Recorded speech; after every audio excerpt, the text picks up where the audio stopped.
जोश कभी कम होने न देना, मुसीबतों में खुद को रोने न देना। यकीन रख सच होंगे तेरे हर सपने, खुली आंखों को कभी सोने न देना, कभी सोने न देना। नमस्कार विद्यार्थियों, आप सभी को जय हिंद, वंदे मातरम। कैसे हो आप लोग? उम्मीद करता हूं कि आप सब बहुत ही अच्छे होंगे। आप विजिट कर चुके हो दीपक लक्ष्य एजुकेशनल चैनल पर, जो सिर्फ आपके मंजिल की बात करता है। साथियों, सफलता की कीमत जिंदगी से ज़्यादा नहीं है। जो हार से निराश है उन्हें इस बात का अंदाजा ही नहीं है। जो मंजिल की चाहत रखते हैं वो समंदर में भी रास्ता बना लेते हैं। तुम्हारी मंजिल तुम्हारे करीब है, इस बात का तुमको बखूबी एहसास होना चाहिए। जो लोग हौसला रखते हैं उनका डर से कोई वास्ता नहीं होता है। लग जाइए मेहनत से और जुड़ जाइए हमारे चैनल पर। पहली बार विजिट किए हो तो सब्सक्राइब कर बेल आइकन जरूर दबाना, जिससे आने वाली कक्षाओं का नोटिफिकेशन आप सभी को आसानी से मिलता रहे। कक्षा को लाइक कमेंट कर एक बार शेयर कर दीजिए और आज के सेशन को पूरा वॉच करिएगा। पहला प्रश्न आपकी स्क्रीन पर है। कविता और कवि का नाम बताना है आप लोगों को। रेत का विस्तार, नदी जिसमें खो गई कृष्णधार, नौका विहार सुमित्रानंदन पंत, अंतः सलिला सच्चिदानंद हीरानंद वात्सायन अज्ञे, नदी के द्वीप अज्ञे, बादल राग सूर्यकांत त्रिपाठी निराला। यानी ये कविता किस कवि की है और किस रचना से ली गई है, ये आपसे पूछा जा रहा है। तो क्या होगा इस प्रश्न का सही जवाब आप सब लोग बताना है। तो यदि आप सब ने इस प्रश्न के लिए अपना उत्तर चुना है विकल्प बी, अंतः सलिला कविता से ये पंक्तियां ली गई हैं। और ये कविता किसकी है? सच्चिदानंद हीरानंद वात्स्यायन अज्ञेय जी की। फिर हम सभी लोग आगे बढ़ेंगे। आपका अगला प्रश्न है, क्या है? कवि और कविता का नाम आपको इस प्रश्न में भी बताना है। इतने में हमी में से अजीब कड़ाह सा कोई निकल भागा, भरे दरबारे आम में मैं भी संभल जागा।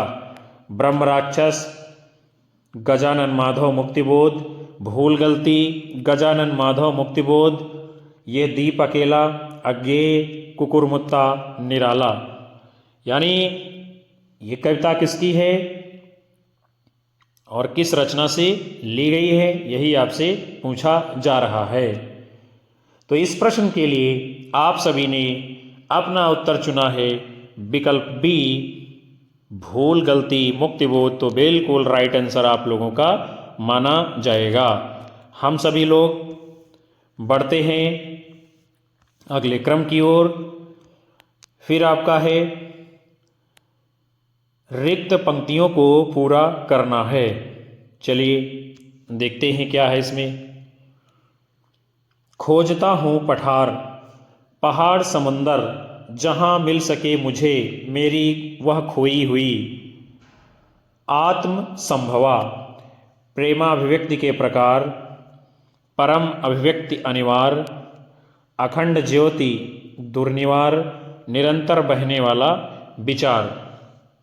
तो रिक्त स्थान पे जो है कौन सा विकल्प रखा जाएगा इस कविता में?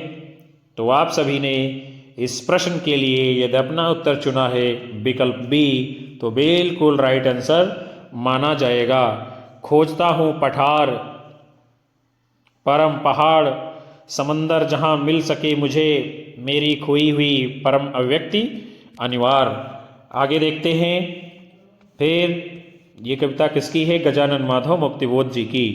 आपका अगला प्रश्न है, मुक्तिबोध का ब्रह्म राक्षस किसका प्रतिनिधित्व करता है? बुद्धिजीवी का, पूंजीपति का, निम्न वर्ग का, सर्वहारा वर्ग का। तो मुक्तिबोध की कविता है ब्रह्म राक्षस। उसमें जो ब्रह्म राक्षस है किसका प्रतिनिधि है? तो वो है आपके बुद्धिजीवी वर्ग का। और मुक्तिबोध जी की दो काव्य कृतियाँ प्रकाशित हुई हैं जो कि बड़ी ही प्रसिद्ध रही हैं। कौन कौन सी वो दो काव्य कृतियाँ हैं? चांद का मुँह टेढ़ा है, भूरी भूरी खाक धूल। मुक्तिबोध जी की चर्चित कविताएं हैं अंधेरे में, ब्रह्म राक्षस, अंतःकरण का आयतन, भूल गलती इत्यादि।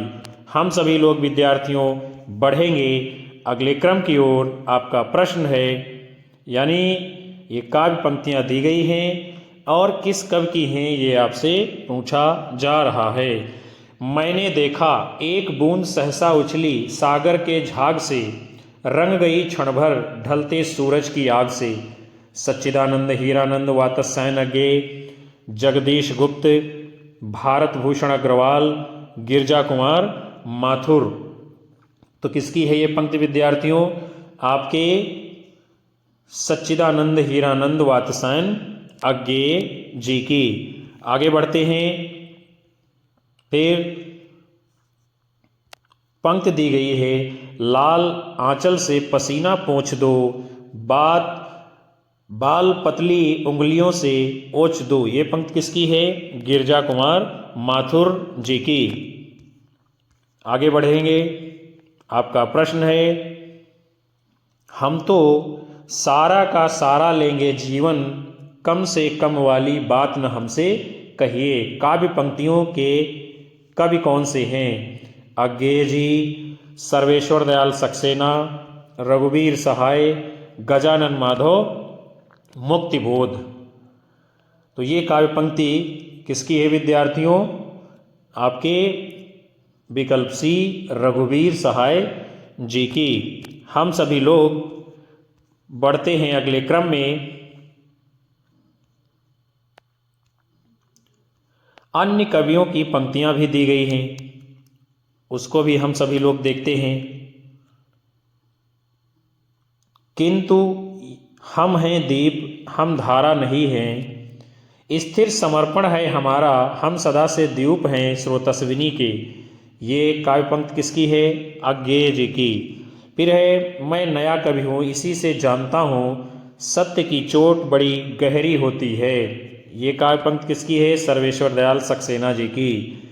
अब अभिव्यक्ति के सारे खतरे उठाने ही होंगे, तोड़ने होंगे मठ और गढ़ सभी। और ये काव्य पंक्ति किसकी है? आपके गजानन माधव मुक्तिबोध जी की।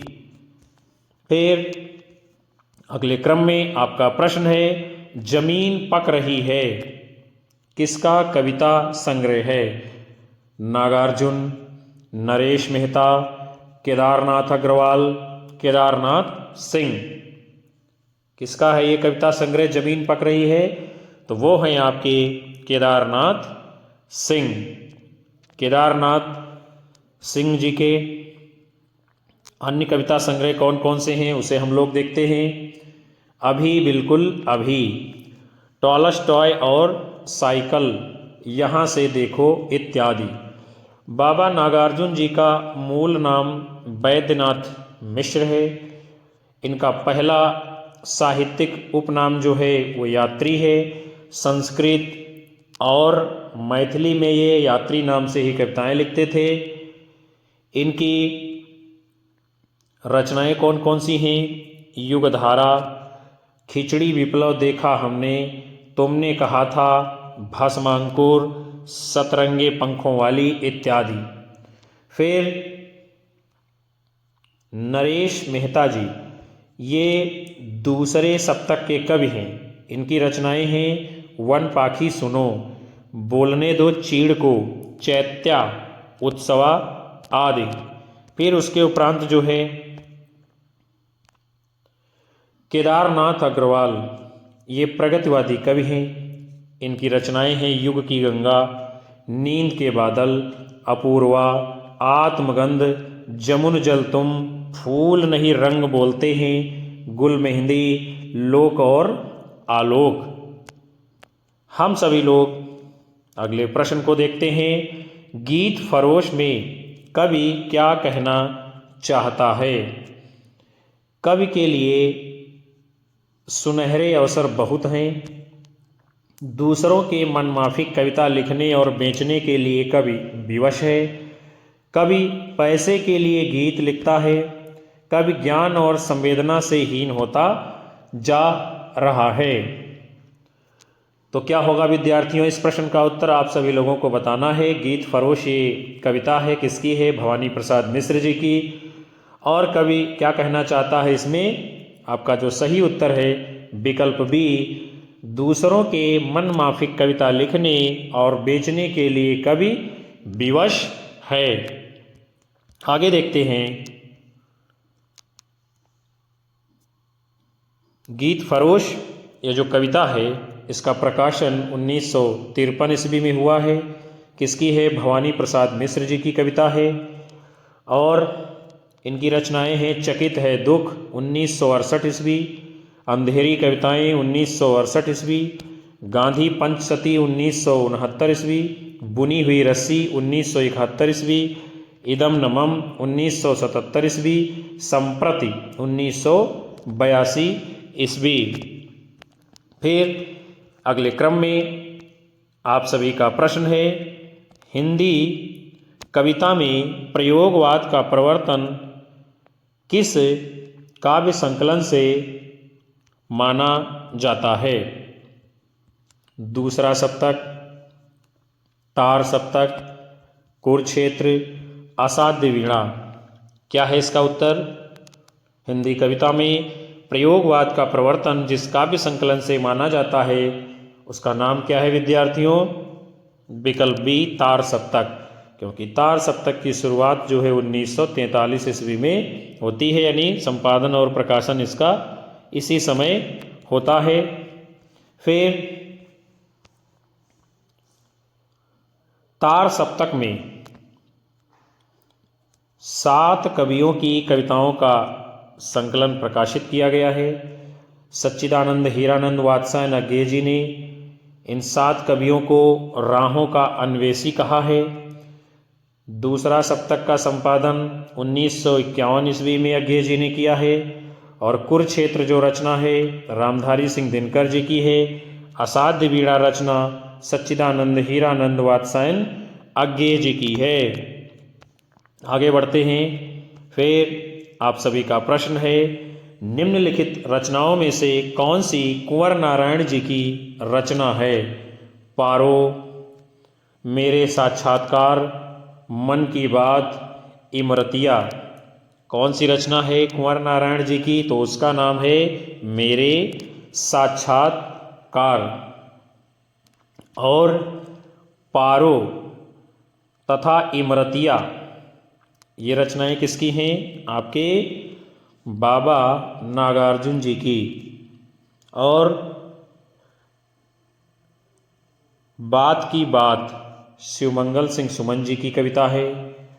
कुंवर नारायण जी के अन्य प्रकाशित संग्रह हैं चक्रव्यूह, आत्मजयी, परिवेश, हम तुम, आमने सामने, वाजश्रवा के बहाने। फिर उसके उपरांत हम सभी लोग शिवमंगल सिंह सुमन जी की अन्य रचनाओं को देखते हैं। हिल्लोल, पर आंखें नहीं भरी, जीवन के गान, प्रलय सृजन, गुनिया का यौवन, कलकत्ते का अकाल, चल रही कुदाली। नागार्जुन जी की जो है रचनाएं हैं युगधारा, सतरंगे पंखों वाली, प्यासी पथराई आंखें, तुमने कहा था। फिर आप सभी का अगला प्रश्न है, आत्मजयी की कथा वस्तु निम्नलिखित में से किस पर आधारित है? छांदोग्य उपनिषद, कठोपनिषद, केनोपनिषद, बृहद अरण्यको उपनिषद। आत्मजयी ये प्रबंध काव्य है कुंवर नारायण जी का और इसकी कथा किस पर आधारित है? आपके कठो उपनिषद के नचिकेता प्रसंग के ऊपर। और चक्रव्यूह, परिवेश, हम तुम, अपने सामने, कोई दूसरा नहीं, इन दिनों ये कुंवर नारायण जी के प्रसिद्ध काव्य संग्रह हैं। आत्मजयी तथा वाजश्रवा के बहाने इनके क्या हैं? खंड काव्य के अंतर्गत आने वाली रचनाएं हैं।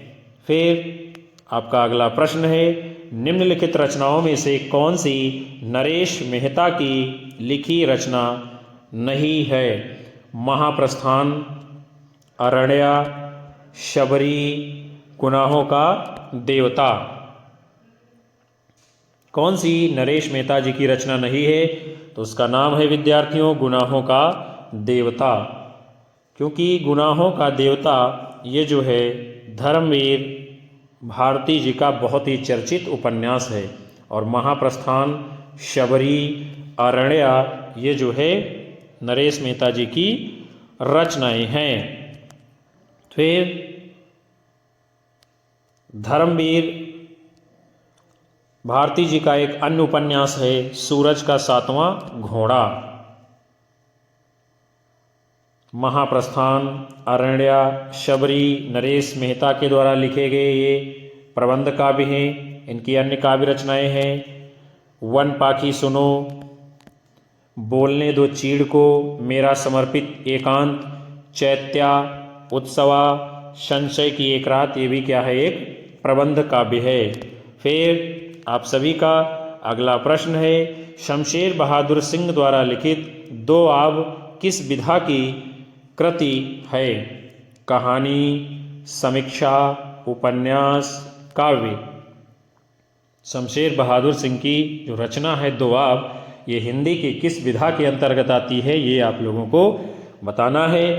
तो यदि आप सबका उत्तर आया है विकल्प डी काव्य, तो बिल्कुल सही जवाब आप लोगों का माना जाएगा। आगे देखते हैं इनकी जो है अन्य काव्य कृतियाँ हैं, कुछ कविताएं, कुछ और कविताएं। चुका भी नहीं हूँ मैं, इतने पास अपने, बात बोलेगी, टूटी हुई बिखरी हुई, उदिता, काल तुझसे होड़ है मेरी, सुकून की तलाश।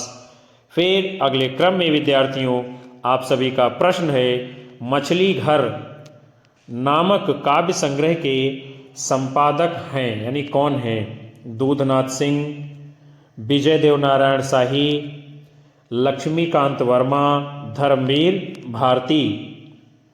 तो मछली घर ये काव्य संग्रह के संपादक कौन हैं? आपके विजय देवनारायण शाही जी। इनके द्वारा रचित अन्य काव्य संग्रह कौन कौन से हैं? साखी, संवाद तुमसे। और लक्ष्मीकांत वर्मा जी ने क्या लिखा है? यतुकांत, तीसरा पक्ष। और धर्मवीर भारती जी ने अंधा युग, कनुप्रिया नामक काव्य संग्रह लिखने का काम किया है। फिर हम बढ़ते हैं आगे। आपका प्रश्न है, गजानन माधव मुक्तिबोध की रचना चांद का मुंह टेढ़ा है, इनमें से कौन सी कविता में संकलित नहीं है? यानी क्या है? गजानन माधव मुक्तिबोध जी की रचना का नाम है चांद का मुंह टेढ़ा है, उसमें कौन सी कविता संकलित नहीं है? जन्मदिन की धूप में, एक स्वप्न कथा, भूल गलती, ब्रह्म राक्षस। तो जो कविता चांद का मुंह टेढ़ा है काव्य संग्रह में संकलित नहीं है उसका नाम क्या है? जन्मदिन की धूप में विकल्प है। और एक स्वप्न कथा, भूल गलती, ब्रह्म राक्षस ये सभी कविताएं इसमें संकलित हैं। आगे चलेंगे विद्यार्थियों। फिर आपका प्रश्न है, अज्ञेय द्वारा संपादित चार तार सप्तकों में 3 कवित्रियां भी संकलित हैं। वो 3 कवित्रियां कौन कौन सी हैं? शकुंतला माथुर, कीर्ति चौधरी, सुमन पांडे। शकुंतला माथुर, कीर्ति चौधरी, सुमन राजे। शकुंतला माथुर, कीर्ति चौधरी, सुमन राजे। शकुंतला माथुर, कीर्ति चौधरी, होमवती देवी। तो अज्ञेय जी ने जो 4 तार सप्तक संकलित और संपादित किए हैं उनमें जो 3 कवित्रियाँ आती हैं आपकी विकल्प बी में, शकुंतला माथुर, कीर्ति चौधरी और सुमन राजे का नाम। फिर आगे बढ़ेंगे हम सभी लोग।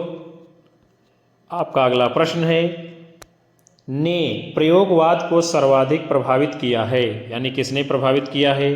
मार्क्सवाद ने, अस्तित्ववाद ने, प्रगतिवाद ने, छायावाद ने।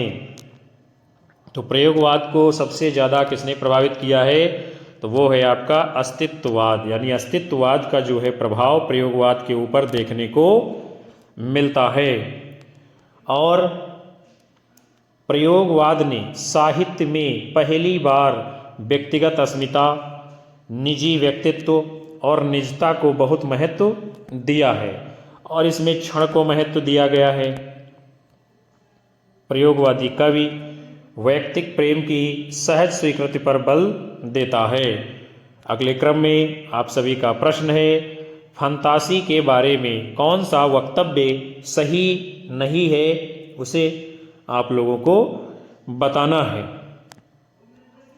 तो पहला विकल्प है, फंतासी का प्रयोग यथार्थ सृष्टि के निषेध के लिए होता है। फंतासी का प्रयोग अतिरंजनापूर्ण वर्णन के लिए होता है। तो इसमें है क्या विद्यार्थियों, जो बात सही नहीं है वो है आपका विकल्प ए, और यही आपका उत्तर है। फंतासी का प्रयोग यथार्थ सृष्टि के निषेध के लिए होता है, निषेध नहीं है। और जो सही सही है उसे हम लोग देखते हैं। फंतासी का प्रयोग अतिरंजनापूर्ण वर्णन के लिए होता है, ये बात सत्य है। इसके साथ में हम सभी लोग आगे के विकल्पों को भी देखेंगे।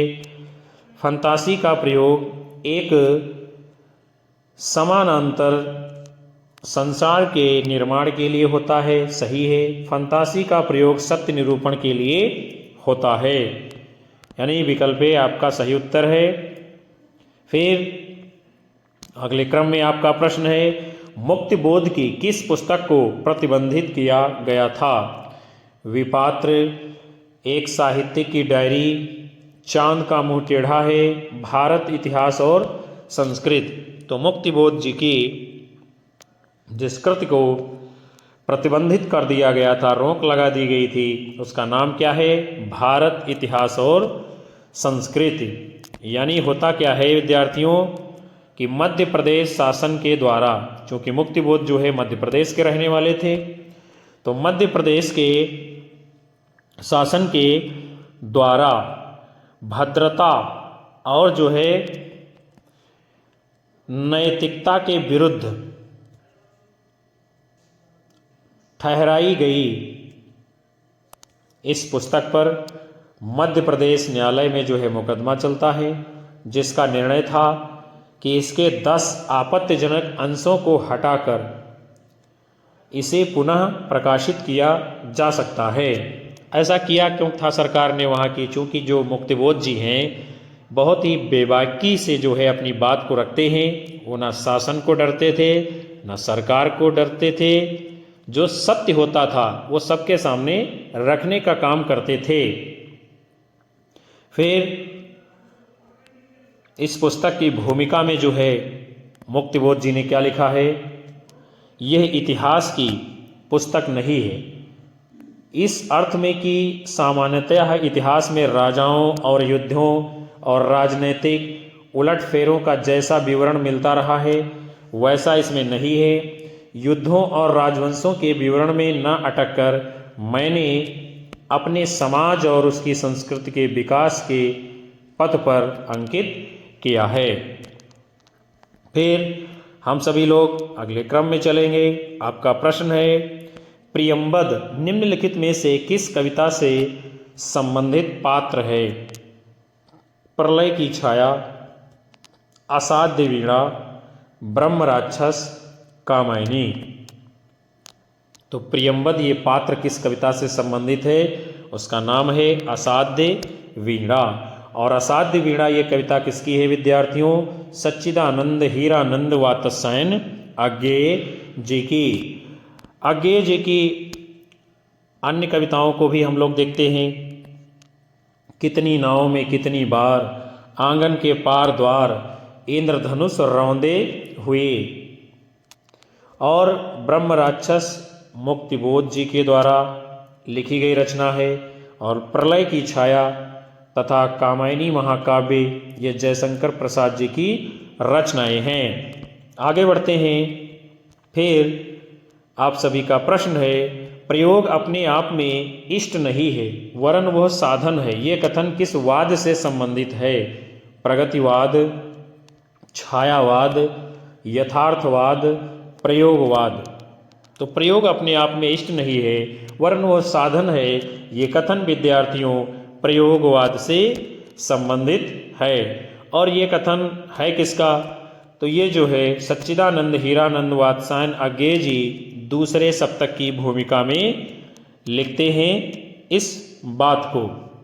कहाँ लिखते हैं? दूसरे सप्तक की भूमिका में इसका उल्लेख किया है। प्रयोगवाद का आरंभ 1943 ईस्वी में हुआ है, जिसका संपादन और प्रकाशन अज्ञेय जी ने किया था। तार सप्तक में 7 कवि संग्रहित हैं। वो 7 कवि कौन कौन से हैं? अज्ञेय जी, रामविलास शर्मा, मुक्तिबोध, प्रभाकर माचवे, नेमिचंद्र जैन, गिरिजा कुमार माथुर और भारत भूषण अग्रवाल। फिर हम सभी लोग बढ़ते हैं अगले क्रम में। आपका प्रश्न है, एक दूसरे से भिन्न नए नए विचारों एवं रचना शैलियों के जो 7 कवि प्रयोगवाद के कवि के रूप में प्रसिद्ध हुए हैं, उनकी कविताओं के संग्रह का सही नाम क्या था? चलिए हम लोग देखते हैं सही नाम क्या था। क्या है विकल्प आपके? पहला तार सप्तक, प्रथम तार सप्तक, तार सप्तक, तार सप्तक। ये तो पहले ही गलत हो जाएगा, इसमें जो शाह है ये दूसरे प्रकार का है। तो जो तार सप्तक प्रकाशित हुआ था पहली बार, उसका नाम क्या था विद्यार्थियों? तार सप्तक, यानी विकल्प डी आपका सही उत्तर होगा। एक दूसरे से भिन्न भिन्न नए नए विचारों एवं रचना शैलियों के जो 7 कवि प्रयोगवाद के कवि के रूप में प्रसिद्ध हुए हैं, उनकी कविताओं का संग्रह सही नाम क्या था? तार सप्तक।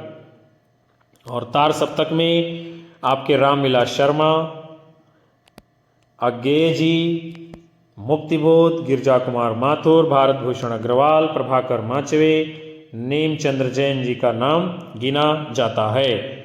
फिर आपका प्रश्न है, प्रयोगवाद का जन्म छायावाद और किसकी रूढ़ियों की प्रतिक्रिया में हुआ था? प्रतीकवाद, रीतिकाल, प्रगतिवाद, भक्तिकाल। तो विद्यार्थियों प्रयोगवाद का जन्म हिंदी में छायावाद और प्रगतिवाद की रूढ़ियों के प्रतिक्रिया के बाद में होता है। और सन 1918 से 1936 तक के कालखंड को हिंदी में छायावाद माना गया है और 1936 से 1943 तक के कालखंड को हिंदी में क्या कहा गया है? प्रगतिवाद के नाम से जाना गया है। और सन 1943 से 1953 के कालखंड को हिंदी साहित्य में प्रयोगवाद के नाम से जाना गया है। ये सभी कालखंड आपके लिए बड़े ही महत्वपूर्ण है, यहाँ से भी प्रश्न पूछे जाते हैं। आपका अगला प्रश्न है, भवानी प्रसाद मिश्र की कविताएं किस सप्तक में संकलित हैं? पहला तार सप्तक, दूसरा सप्तक, तीसरा सप्तक, चौथा सप्तक।